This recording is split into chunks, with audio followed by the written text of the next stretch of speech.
Shalom, que la grâce, la paix et la miséricorde vous soient données de la part de Dieu et de la part de notre Seigneur Jésus-Christ de Nazareth. C'est encore une fois de plus un plaisir pour moi en ce jour de partager la parole de notre Dieu, de partager la parole de notre Seigneur Jésus-Christ avec vous, frères de la France, frères de l'Europe, frères de l'Afrique, frères de l'Amérique et frères des autres contrées. Que Dieu, dans sa grâce, ne cesse de déverser sur nous sa gloire et ne cesse de nous fortifier par sa droite, afin que nous ne cessions de marcher selon sa parole et dans la voie de sa grâce. Sa parole est pour nous une boussole, sa parole est pour nous un chemin. En prélude, j'avais annoncé faire la deuxième partie de mon thème que j'ai nommé la prière fervente du juste à une grande efficacité. Et aujourd'hui, nous sommes à la deuxième partie. Nous sommes au deuxième sous-thème. Sous-thème que j'ai aussi baptisé les dimensions de la prière. Nous avons pris ce thème dans le livre de Jacques, 20e livre de la Bible dans le Nouveau Testament, partant de Matthieu à Apocalypse. Et ce livre se situe entre les livres suivants, le livre d'Hébreux et le premier livre de Pierre. Alors, sans plus tarder, nous allons continuer notre lecture. Nous allons reprendre la lecture de ce texte dans le livre de Jacques, précisément le chapitre 5 à partir du verset 13. Et à ce chapitre-là, nous allons ajouter un autre verset que j'ai tiré du livre des Psaumes en son chapitre 107. Mais avant de commencer, nous allons d'abord remercier le Seigneur. Remercier le Seigneur pour ce moment. Commander le Saint-Esprit de prendre les commandes, de prendre l'autorité, de prendre les cœurs, de nous effacer, d'effacer ma personne, afin de prendre le contrôle de ce moment. Je prie pour la parole au nom de Jésus. Merci Seigneur, merci Dieu Tout-Puissant, merci Père éternel, que ton nom est grand, que ta majesté Seigneur se lève au-dessus des cieux. Tu es divin, tu es bon. Bon Seigneur pour tous ceux qui s'approchent de Tout-Puissant de toi. Bon Seigneur pour ceux Seigneur qui se laissent guider par toi, qui se laissent guider par ton amour, qui se laissent guider par ta grâce, qui se laissent guider par ta miséricorde. Que ton nom, ô Dieu, continue Seigneur de demeurer dans nos cœurs. Dieu Tout-Puissant, bénis ta parole, efface ma personne, ouvre Seigneur les yeux spirituels Seigneur de tout un chacun de nous qui prenons part Seigneur à ce moment. Ouvre Seigneur notre intelligence spirituelle et donne-nous Seigneur de nous nourrir au travers de ce moment afin Père d'être rassasiés non pas de pain physique mais de pain spirituel. Bénis en ce jour toutes choses. Garde-nous Seigneur et protège-nous tout comme Père tu as été la protection de Job afin que Père l'ennemi Seigneur n'ait pas Seigneur de fissure, n'ait pas Seigneur de brèche afin de nous attaquer. Que ton nom Seigneur soit élevé, soit salmodié, soit exalté, soit vénéré, soit honoré. Merci Seigneur Jésus-Christ, au nom de Jésus que j'ai prié. Amen. Que le nom du Seigneur soit béni. Que le nom du Seigneur soit élevé. Que le nom du Seigneur soit exalté. Nous allons prendre notre Bible dans le livre de Jacques. Nous prenons notre Bible dans le livre de Jacques, le chapitre 5.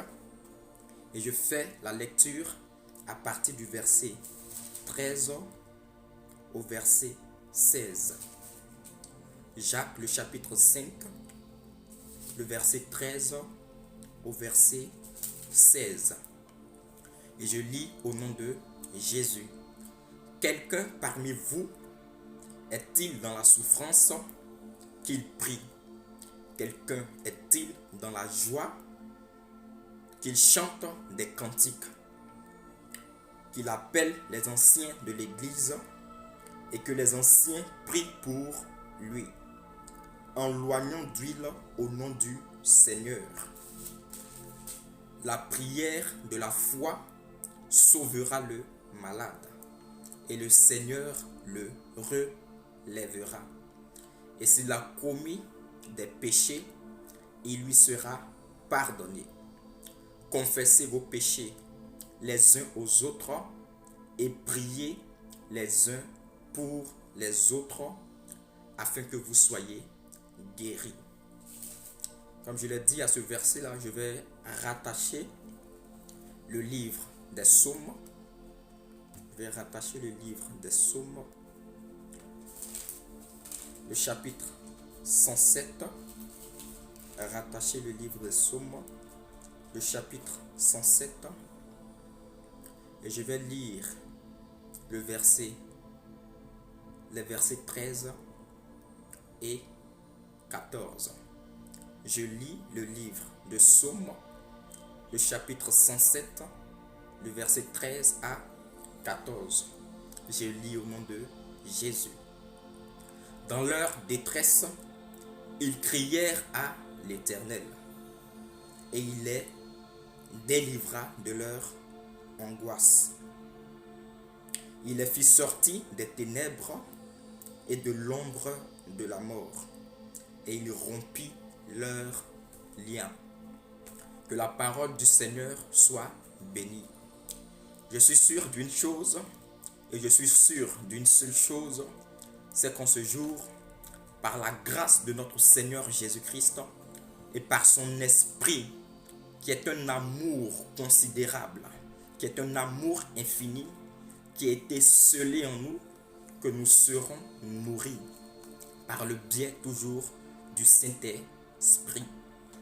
Ici, mon thème a été choisi, mon sous-thème a été choisi, les dimensions de la prière. Mais avant de rentrer dans le développement, je pourrais dire, de ce thème, j'aimerais bien qu'on voie ensemble qu'est-ce que c'est que la prière. Qu'est-ce que c'est que la prière? Lorsque tu lis le Robert, qui est un dictionnaire, on te dira que la prière est un mouvement de l'âme. L'âme qui est en nous, que la prière est un mouvement de l'âme tendant à une communication avec Dieu. Alors, la prière est tout simplement, selon le dictionnaire Robert, un mouvement de l'âme tendant à une communication avec Dieu. Et chez les occultistes, chez les spiritistes, ils te diront aussi la même chose. Ils te diront cette chose-là, mais de façon un peu plus différente. Ils te diront que la prière est certes le mouvement de l'âme et elle est interprétée par notre esprit. Pour le spiritiste, pas besoin d'avoir des membres, pas besoin d'avoir ses deux mains, pas besoin d'avoir ses deux pieds pour pouvoir prier. Mais il suffit juste que tu sois en vie pour prier. Alors leur définition de façon agencée est le mouvement de l'âme interprété par l'esprit sans utiliser les membres. Au vu de ces deux définitions, je ne me suis pas arrêté là, car la Bible nous dit, selon les écrits de l'apôtre Paul, que toute écriture est inspirée de Dieu. Et là, il parlait des chapitres de la Bible. Il parlait des 66 livres que regorge la Sainte Bible. qui sont pour nous les chrétiens des aiguillons.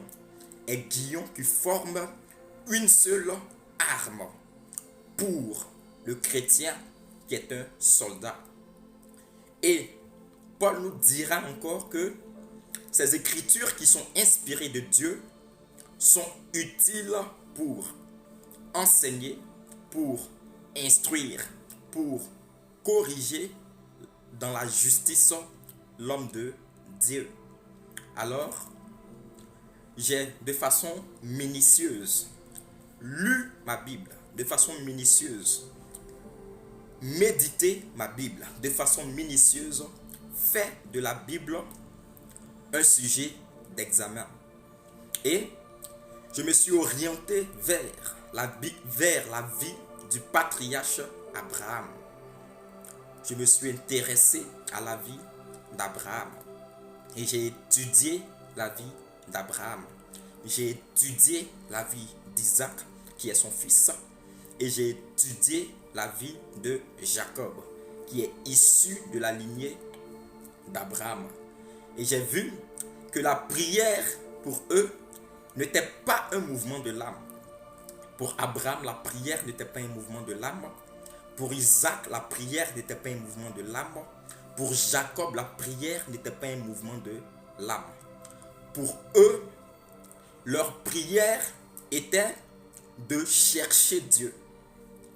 Leur prière était de chercher Dieu, ou si vous voulez, de rechercher Dieu. Rechercher celui qui les apparaissait. Rechercher celui qu'ils arrivaient à invoquer au travers des autels. Parce que nos patriarches, c'étaient des bâtisseurs d'autels. Toutefois qu'ils bâtissaient des autels, la Bible nous dit qu'ils invoquaient l'Éternel. Ils avaient cette capacité d'invoquer l'Éternel au travers de leurs autels. Ils recherchaient Dieu. C'était ça pour eux la prière. Alors, j'ai défini la prière au travers de la vie de nos patriarches comme étant rechercher Dieu. Rechercher Dieu de cœur. Rechercher Dieu d'âme. Rechercher Dieu d'esprit et rechercher Dieu de corps. Ils avaient cette envie de connaître celui qui les apparaissait. Ils avaient cette envie de connaître celui qui les orientait. Ils avaient cette envie de connaître celui qui les guidait, celui qui les apparaissait aussi en songe. C'était ça le contour de leur vie. Je peux le dire, c'était ça l'espérance de leur vie. Rechercher Dieu. Rechercher Dieu dans l'obéissance de cœur. Rechercher Dieu dans l'obéissance de l'âme. Rechercher Dieu dans l'obéissance de corps. Car Abraham est le père de la foi. Et nous le savons tous. Abraham est un inspirateur. Abraham nous inspire en ce que toute sa vie, il a dédié au Seigneur. La vie d'Abraham était une vie de prière. La vie d'Isaac était une vie de prière. La vie de Jacob était une vie de prière. La prière n'est pas l'œuvre de l'esprit. La prière est l'œuvre de l'âme. Notre âme qui vit en nous.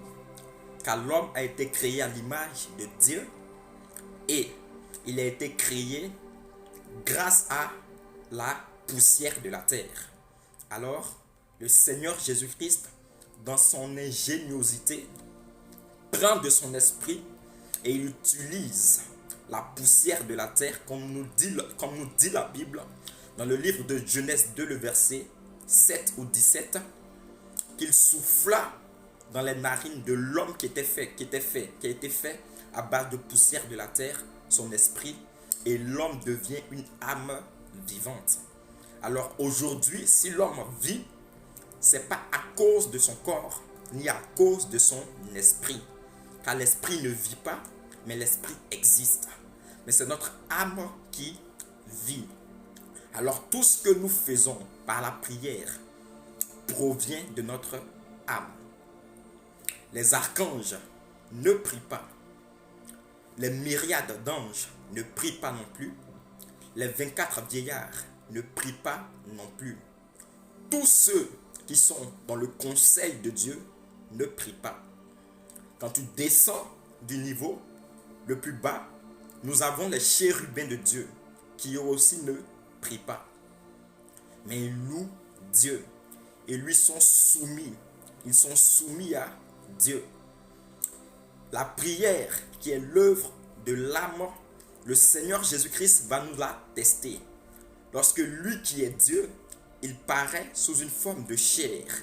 Et la Bible dit que le Seigneur Jésus-Christ, dans le livre de Luc, à Gethsémane, a prié. Dans son essence d'homme, quant à la chair, Jésus-Christ a pleuré. Quant à la chair, Jésus-Christ a même bu du vin. Quant à la chair, Jésus-Christ a dormi. Quant à la chair, les entrailles de notre Seigneur Jésus-Christ étaient émues de compassion. Il le faisait parce qu'il était une âme vivante, mais un esprit vivifiant. Dieu, la Bible nous dit qu'il sonde les cœurs et aussi qu'il sonde les reins. Ça, nous le savons tous. Notre Seigneur Jésus-Christ sonde les cœurs et aussi il sonde les reins. Mais il a cette faculté, cette capacité d'un père, qu'il malgré qu'il connaît tout, il ne s'ingère pas dans tout. Il a la capacité de connaître, d'entrer dans notre intimité. Et quand je parle d'intimité, je parle de notre cœur. Mais il ne le fait pas. Car si il le faisait, tout le monde aujourd'hui serait chrétien. Tout le monde aujourd'hui serait sauvé. Il veut que ça soit en fait un libre arbitre. Il nous donne le libre arbitre de venir à lui. Pleinement par notre conscience. S'il le fait, lui qui est Dieu, alors il ne va pas chercher les prières d'une personne qui le fait dans son cœur. Parce que la prière de l'âme est une prière silencieuse. Celui qui prie dans son cœur prie de façon silencieuse. Personne ne l'entend. Personne ne sait ce qu'il dit. Notre Seigneur Jésus-Christ ne fait de favoritisme à aucune personne. Il ne fait pas de favoritisme. S'il ne s'ingère pas dans la vie privée d'une personne, quand je parle de vie privée, je parle du cœur, je parle de l'intimité, je parle de l'âme.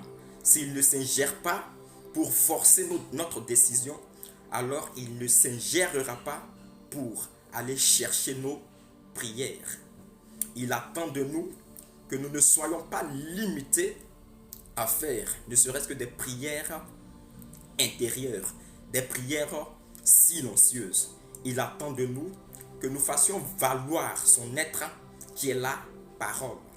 Il aime ceux qui prient en valorisant la parole, en ne se taisant pas. Il aime ceux qui crient à lui. Lorsqu'on a lu le livre de Psaume 107, le verset 13 à 14, la Bible dit « Il criait à l'Éternel et il les délivra de leur angoisse. » La prière silencieuse ne délivre pas. Et nous voyons bien la vie de Anne. Anne, qui était la femme d'Elkana, si je ne me trompe pas, avait une concubine qu'on appelait Pénina. Et la Bible nous dit, dans le livre de 1 Samuel, que Pénina mortifiait Anne. Elle la mortifiait le jour au jour. Elle faisait de la stérilité de Pénina son sujet de rire, son sujet de moquerie. Alors, Anne, mortifiée en son sang, tellement frappée par l'attitude de sa concubine, tellement frappée de façon mentale, tellement frappé de façon spirituelle, tellement frappé de façon psychologique à oublier certains critères de la parole de Dieu, qui est la prière parlée. Elle se tenait longtemps devant Dieu. La Bible nous le dit. Elle se tenait longtemps devant l'Éternel des armées. Et elle priait en son cœur durant plusieurs heures.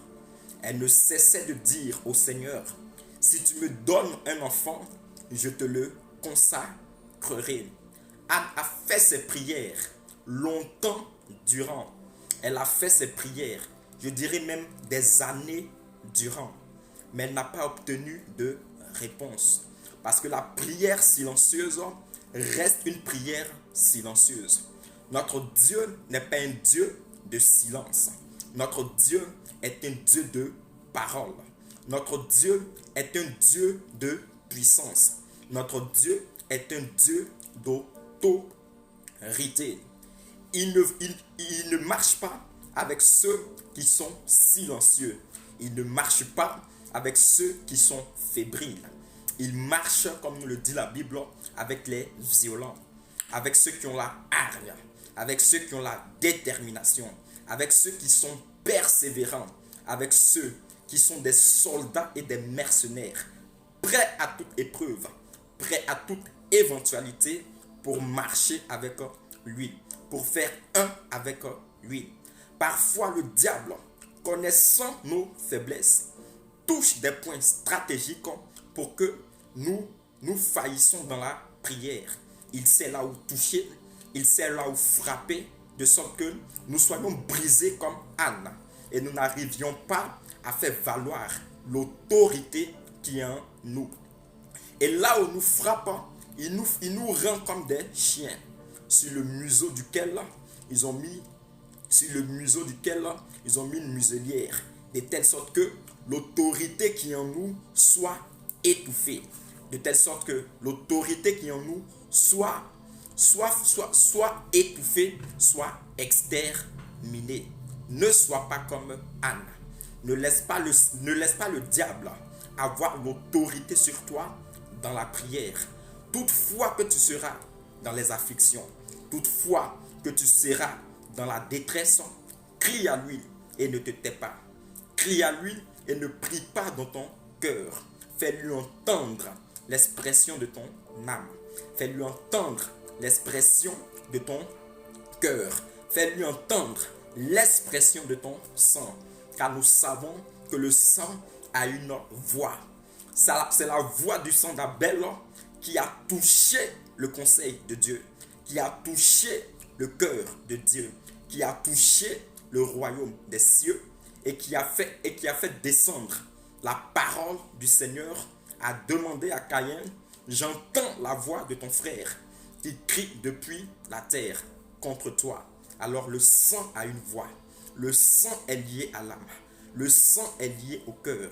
Et c'est par là qu'un chrétien marque une distinction. Marque une distinction. Et il se fait valoir. Anne, en quelque sorte, durant ces années, a donné une arme comme une massue au diable, à Pénina, qui était l'agent du diable dans la vie de Anne, pour qu'il puisse la battre. Car c'est l'homme qui donne la puissance au diable pour le battre. Le diable n'a la puissance que nous lui donnons. En dehors de la puissance que nous lui donnons, il n'a point d'autorité. Aujourd'hui, s'il s'est immiscé dans le monde et est devenu prince du monde, c'est parce que l'homme en Éden lui a cédé la place, lui a légué la place. N'aurait été l'homme, le diable ne se serait jamais immiscé dans notre vie, jamais immiscé dans nos bonheurs, jamais immiscé dans notre joie. Alors c'est de l'homme que le diable tire sa souveraineté. C'est de l'homme que le diable tire sa puissance. Ne permets pas au diable d'avoir l'autorité sur toi. Ne lui ouvre pas les brèches de telle sorte qu'il soit le dominant sur toi. Car lorsque tu faiblis, ne serait-ce qu'à un seul instant, le diable, quand il rentre dans ta vie, il te domine. Raison pour laquelle on ne tente pas le diable. On ne tente pas le diable. On ne le tente pas. Toutefois que tu essaieras de tenter le diable, tu seras dominé. Et le diable n'a pas d'amis. Il n'a que des esclaves. Lorsque tu es sous l'emprise du diable, peu importe le domaine dans lequel tu exerces pour lui, lorsque tu es sous son emprise, automatiquement, tu es son esclave. Il n'a pas d'amis. Comme notre Seigneur Jésus-Christ est l'ami fidèle. Lui, il se met dans la position de maître qui n'a que des esclaves. Ne sois pas l'esclave du diable. Ne sois pas comme Anne qui priait des années dans son cœur et qui ne voyait pas l'accomplissement de ses paroles. Mais comme Dieu est bon, comme le Seigneur est miséricorde, comme le Seigneur est amour, il mit au devant d'Anne le prophète Élie. En quelque sorte, Élie a prié la prière d'Anne. Élie a porté de façon audible la prière d'Anne. N'aurait été Élie, la prière d'Anne n'aurait pas connu d'accomplissement. Il a fallu quelques mots à Élie pour que la prière d'Anne soit accomplie, connaisse l'accomplissement, pour que la prière d'Anne soit exaucée. En ce qu'il a dit à sa servante, va en paix, car le Dieu d'Israël exauce tes prières. Une seule phrase a suffi à combler les années de prière silencieuse que faisait Anne en son sein. Quand tu regardes la vie d'Abraham, comme je l'ai dit, tu regardes la vie d'Isaac, tu regardes la vie de Jacob, nous sommes tous conscients qu'à ce moment donné, à ce moment précis, le diable existait déjà. Car le diable a pénétré le monde depuis Éden. Lorsqu'il est entré dans le monde, lorsqu'il est entré dans le corps de l'homme, dans le sang de l'homme, dans l'âme de l'homme, depuis ce temps, le diable a toujours existé. Alors il existait au temps d'Abraham. Nous sommes conscients que quand tu étudies Abraham, quand tu étudies la vie de notre patriarche, il est issu d'une lignée idolâtre. Alors, la question que je pose au Seigneur, avant de donner cette exhortation, mais Seigneur, comment se fait-il que, au temps d'Abraham, le diable existait bel et bien, mais il n'est pas mentionné? Et le Seigneur va me répondre en me disant que ceux qui cherchent l'Éternel, que ceux qui recherchent le Dieu d'Israël, le diable les perd de vue. Je veux que tu retiennes cette phrase.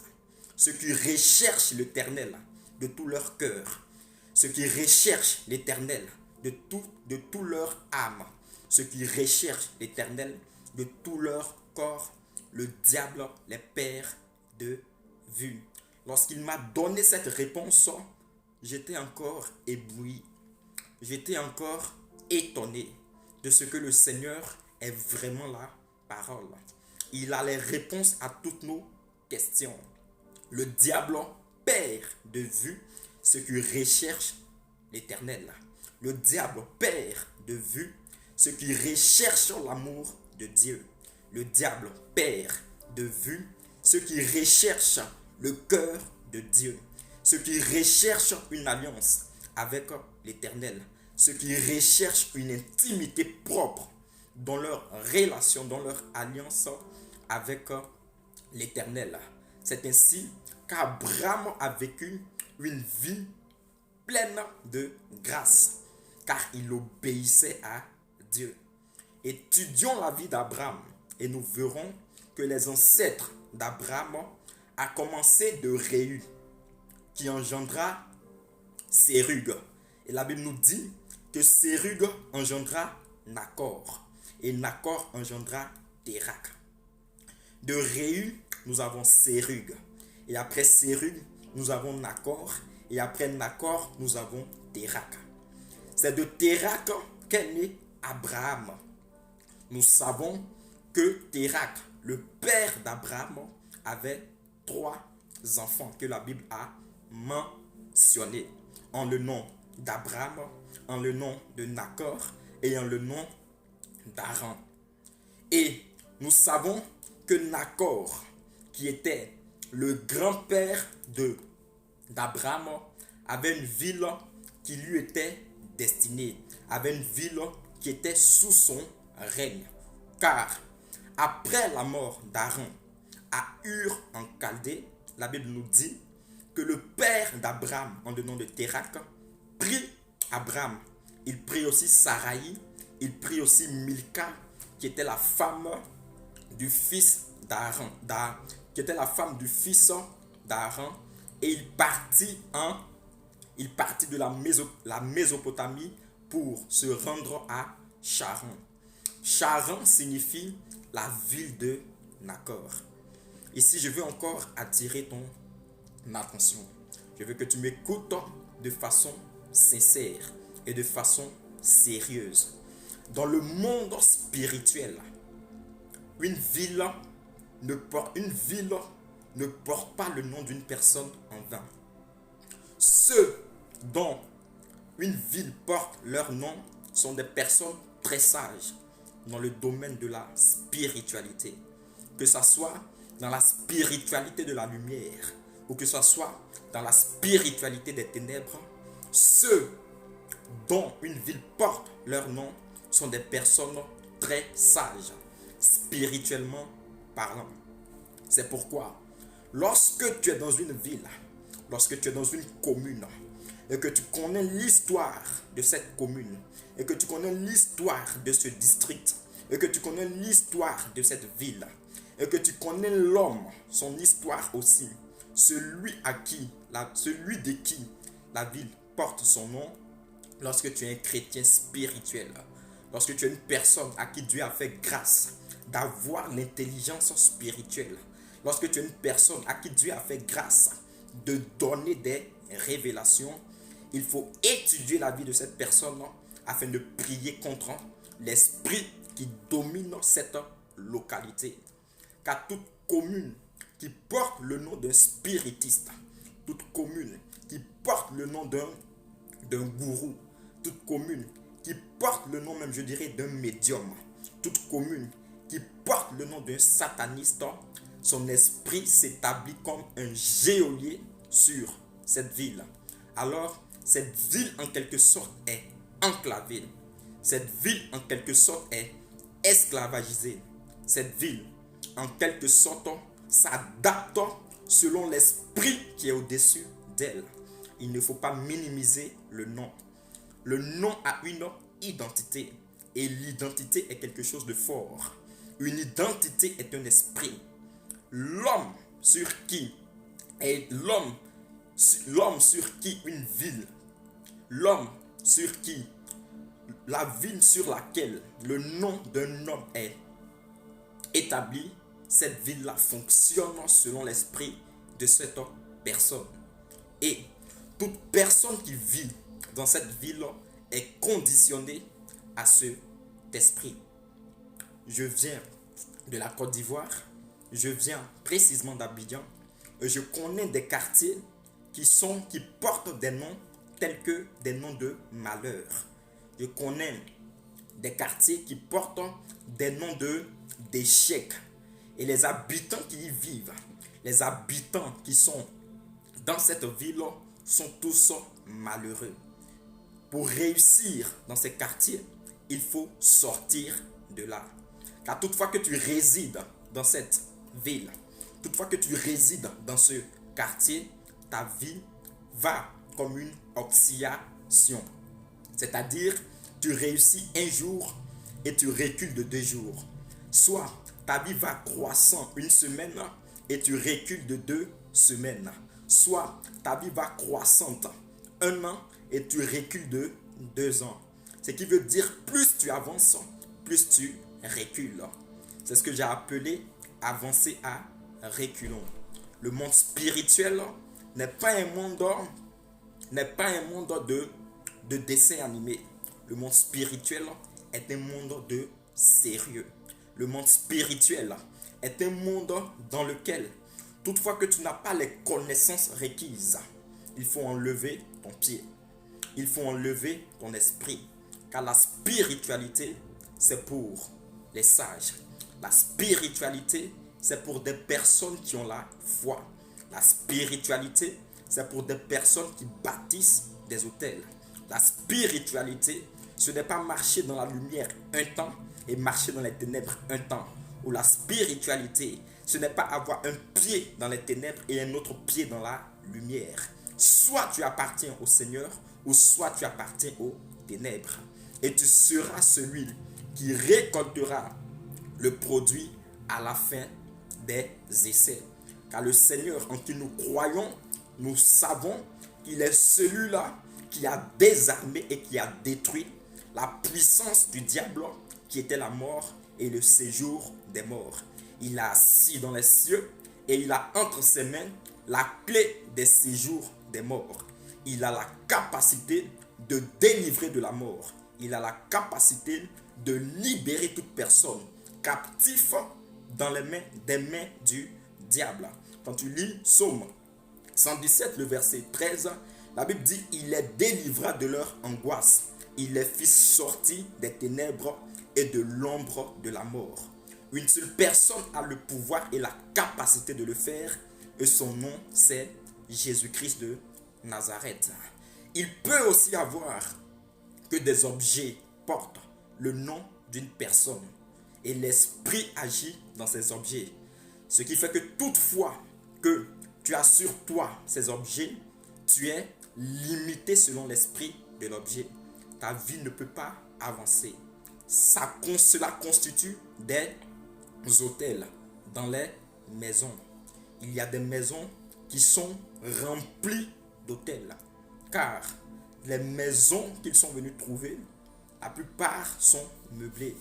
Et l'esprit malin y vit dans ces meubles. Ce qui fait qu'avant d'entrer dans une maison, avant d'habiter dans une maison, il faut la purifier par le sang de Jésus. Il faut opérer des prières de délivrance, car une maison est comme aussi un corps. Une maison est aussi un temple, car la Bible nous dit que nous sommes le temple du Seigneur. Une maison peut être envoûtée.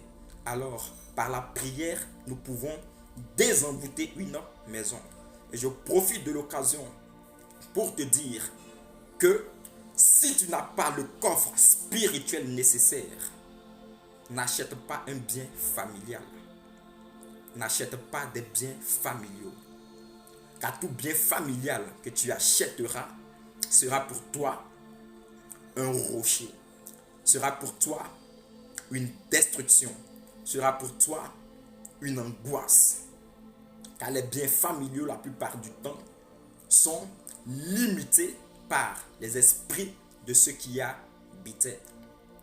Lorsque tu prends Nazareth, qui est un district de la région de Galilée, du côté méridional d'Israël, tu vois que Nathanaël, lorsque Philippe vient le voir et lui dit que nous avons vu le Messie qui vient d'Israël, il lui pose la question: quoi de bon peut sortir de Nazareth?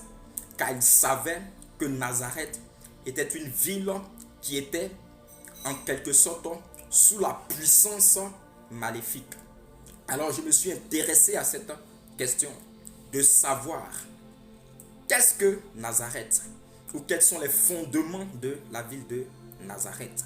Et quand tu étudies l'histoire de Nazareth, tu vois qu'entre l'an 750 000 et l'an 350 000 avant Jésus-Christ, cet emplacement qu'on appelle aujourd'hui Nazareth était un lieu destiné aux morts.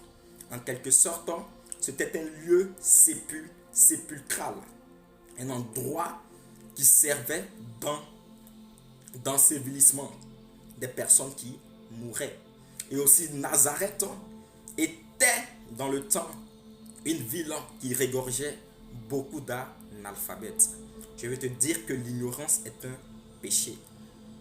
Tout le monde ne délivre pas. Il faut, dans le domaine de la délivrance, une connaissance précise, une connaissance droite pour s'ingérer. Car celui qui avance de façon inculte, de façon ignorante dans la délivrance, il est semblable à un militaire, il est semblable à un soldat qui tire dans le vide. La délivrance se joue sur la précision. Il faut être précis dans le domaine de la délivrance. Raison pour laquelle la prière de la délivrance est une prière pour les personnes qui sont cultivées, pour les personnes qui méditent leur Bible, pour les personnes qui font de Dieu leur cœur, pour les personnes qui font de la parole de l'Éternel un sujet d'examen. Lorsque tu vis dans un endroit et que tu ne connais pas les réalités spirituelles de cet endroit, il sera difficile pour toi d'avancer. C'est vrai que nous avons Jésus, mais je veux te dire, et ce n'est pas une déception, que le nom de Jésus à lui seul ne suffit pas. Il est vrai que son nom est puissant, il est vrai que son nom est fort, mais il faut encore quelque chose qui va activer le nom du Seigneur dans ta vie. Car le Seigneur, c'est la parole. Mais avant d'avoir cette parole, il y a des instructions qui sont données. Tout comme dans la prière. Avant de donner la prière à ses disciples qui lui ont demandé de leur apprendre à prier, comme Jean le Baptiste a appris à ses disciples, le Seigneur Jésus-Christ leur a donné des agencements. Il leur a donné une structure afin de donner de l'autorité à leur puissance. Toutefois que tu vis quelque part et que tu ne connais pas l'histoire de cet endroit, il te sera difficile de sortir de la prison de cet endroit. Il te sera difficile de sortir des geôliers de cet endroit. Il te sera difficile d'être délivré de cet endroit. C'est comme si tu vis dans un endroit tout en étant amorphe. Car la réalité de cet endroit est une réalité limitée selon l'esprit qui domine. En Côte d'Ivoire, vu que c'est le pays d'où je viens, il y a des entités qui sont établies sur chaque ville. Et lorsque nous prenons même la ville, nous prenons le pays de la Chine, nous voyons une entité au-dessus de ce pays qui est le dragon.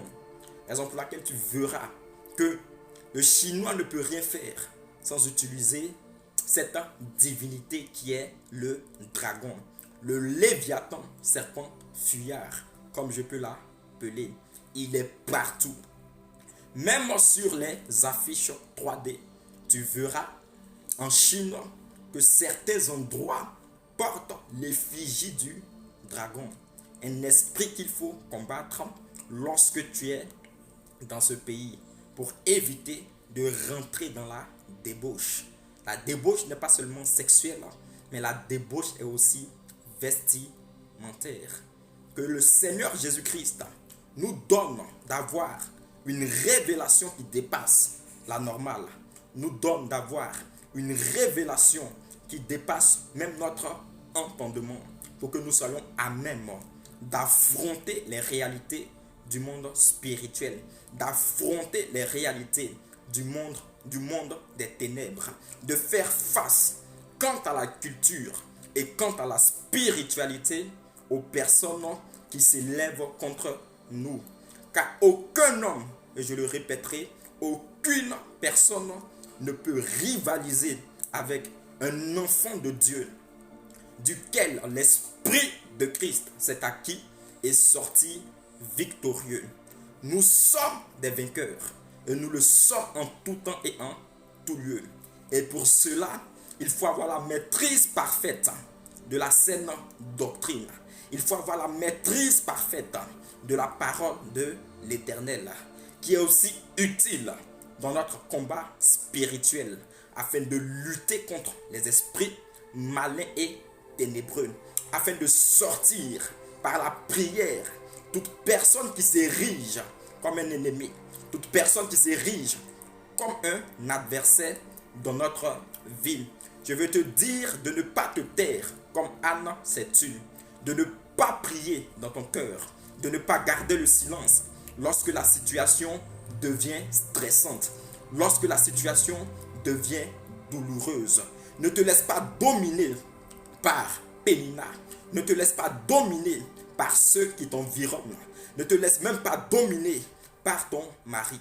Ne te laisse même pas dominer quant à la spiritualité par ta femme. Ne te laisse pas dominer par tes parents, encore moins par tes frères. Mais dans la prière, lève-toi et sois un vaillant héros comme Gédéon. Celui qui se tait, c'est celui-là qui donne une arme au diable afin de le dominer. Lève-toi dans la prière. Ne permets pas au diable d'être le dominant sur toi. Car la Bible t'appelle plus que vainqueur. Et ce qui est en toi, le Seigneur Jésus-Christ qui vit en toi, est plus fort que ce qui est dans le monde. Toutefois que tu te tairas sur ta situation, toutefois que tu pleureras sur ta situation, tu donnes une arme au diable de te battre. Tu donnes une arme au diable d'avoir la dominance sur toi. Le Seigneur Jésus-Christ est la prééminence. Et nous devons aussi avoir la prééminence en toutes choses. Car nous avons en nous son esprit. Le diable n'a pas d'autorité devant un enfant du Seigneur. Car l'Esprit de Dieu, l'Esprit du Seigneur à la Pentecôte, c'est acquis de nous. Il nous a donné la puissance nécessaire qu'il faut.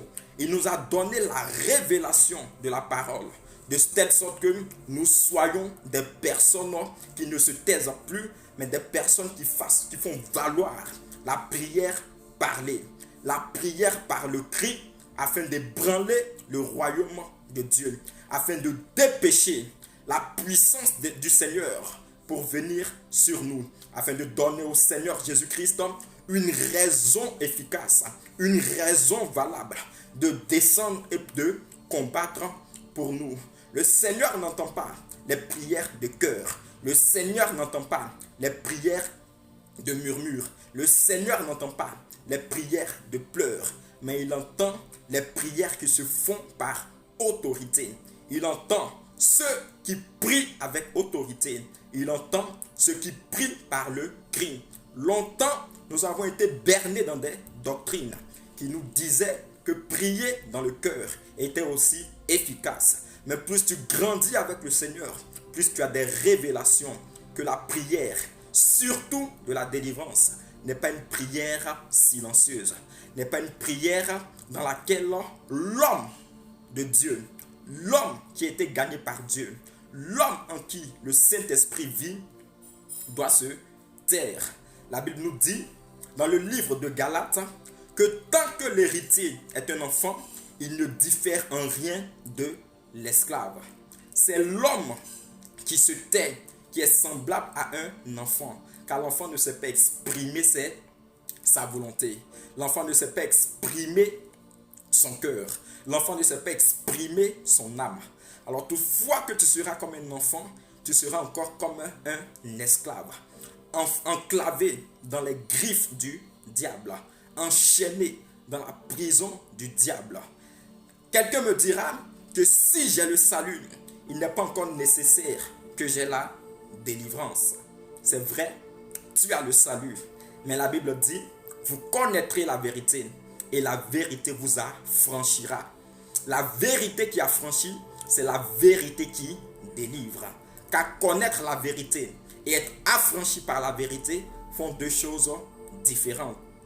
Lazare et le riche, la Bible nous dit que lorsque Lazare mourut, il était dans le sein d'Abraham. Et je vais te donner cette révélation. Il est monté sans être délivré. N'aurait été Abraham qui lui avait parlé, n'aurait été la présence d'Abraham, parce qu'il était sous la domination de son maître, il allait s'entêter à vouloir rejoindre son maître qui lui demandait de plonger le bout du doigt dans de l'eau afin d'abreuver sa soif.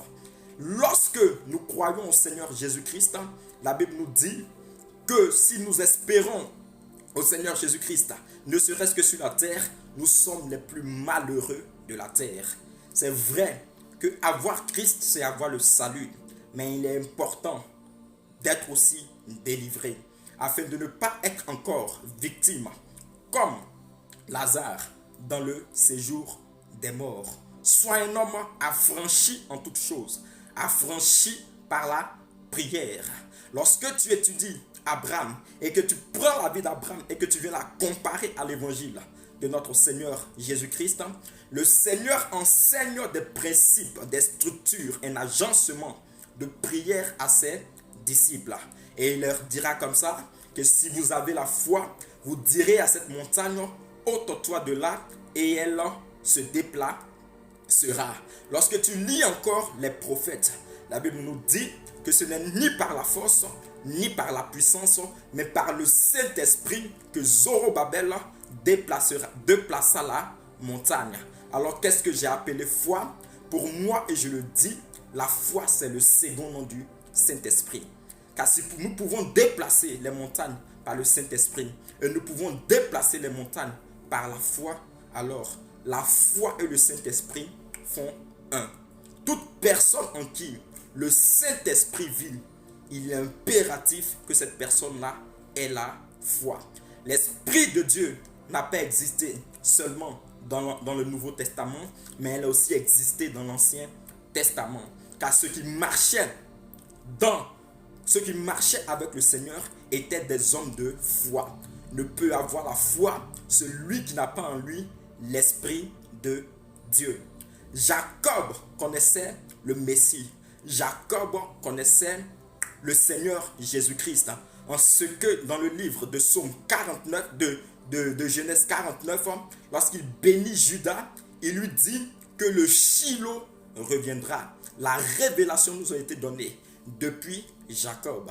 Et Joseph aussi va compléter cette révélation en nous disant que Dieu viendra vous visiter. Et ce Dieu-là, nous l'avons vu en le nom de Jésus-Christ. Ce Dieu-là, nous l'avons vu en le nom de l'ange de l'Éternel. Ce Dieu-là, nous l'avons vu en le rocher qui a abreuvé la soif du peuple d'Israël. Ne minimise pas la prière. Ne sois pas un chrétien qui pleure au lieu de prier. Jacques, qui était inébranlable, nous donne cette révélation. Quelqu'un est dans la souffrance, qu'il prie. C'est dans la souffrance qu'on prie. Dans la souffrance, on ne pleure pas. Dans la souffrance, on ne se lamente pas. Dans la souffrance, on ne se cloître pas sur soi. Dans la souffrance, on prie. Et j'ai appelé souffrance le caractère qui décèle en nous la vie de prière. Le Seigneur nous fait passer par des moments de souffrance pour que nous crions à lui, pour que nous l'appelions dans la prière, afin qu'il fasse éclater sur nous sa gloire, afin qu'il nous montre sa puissance, afin qu'il nous montre sa gloire. La prière n'est pas quelque chose de silencieux. Jésus-Christ a prié quant à la chair, parce que son âme le lui demandait. Qu'est-ce que tu fais quand tu es dans des situations malheureuses? Qu'est-ce que tu fais quand tu es dans des situations angoissantes? Qu'est-ce que tu fais quand tu remarques au devant de toi et au derrière de toi, de tes flancs, il n'y a plus de solution? Qu'est-ce que tu fais? Regarde au Seigneur, regarde tout en haut de toi et crie à lui comme Josaphat qui était en embuscade. La Bible déclare que le Seigneur le secourut. Le Seigneur secourt ceux qui crient à lui. Quand tu étudies Abraham encore, tout à l'heure, nous avons vu la généalogie depuis Réhu, Sérug, Nachor, Térak jusqu'à Abraham. Nous avons vu qu'ils sont issus d'une même personne. Et c'est Abraham qui donna naissance à Isaac. Et Rachel et à Isaac. Et Rebecca était la femme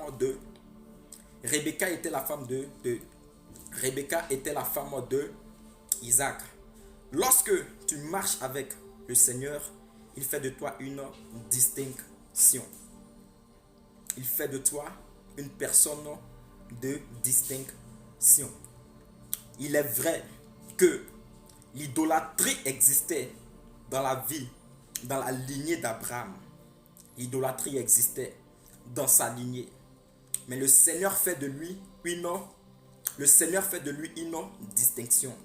Je veux te dire que toutefois que tu fais du Seigneur ta priorité, laisse-moi te dire que le diable fait de ceux qui sont autour de toi sa priorité. Si tu fais de l'Éternel ta priorité, le diable qui te perd de vue. Car tout à l'heure, je vous ai dit que toute personne qui recherche l'Éternel, le diable le perd de vue. Il n'a plus accès à lui par ses caméras diaboliques, par ses radars spirituels de sorcellerie, par ses marmites de sorcellerie, par ses miroirs de sorcellerie. Alors, qu'est-ce qu'il fait? Il s'attaque aux membres de sa famille. Il s'attaque aux membres de son entourage. Raison pour laquelle lorsque tu lis la Bible dans le livre de 1 Pierre 5, en son verset 8, la Bible nous dit: soyez sobres et veillez, car votre adversaire le diable rôde autour, cherchant qui dévorer. Toute personne qui fait des exploits avec le Seigneur est connue du diable. Car avant de servir le Seigneur, avant de servir Jésus-Christ, nous sommes présentés au monde des ténèbres. C'est ainsi que Jean-Baptiste dira: voici l'agneau de Dieu qui ôte le péché du monde. En le disant, il présentait Jésus aux esprits du Jourdain. Il présentait Jésus aux esprits de la ville dans laquelle ils étaient. Il présentait Jésus au pays dans lequel ils étaient. Tout le monde le connaissait.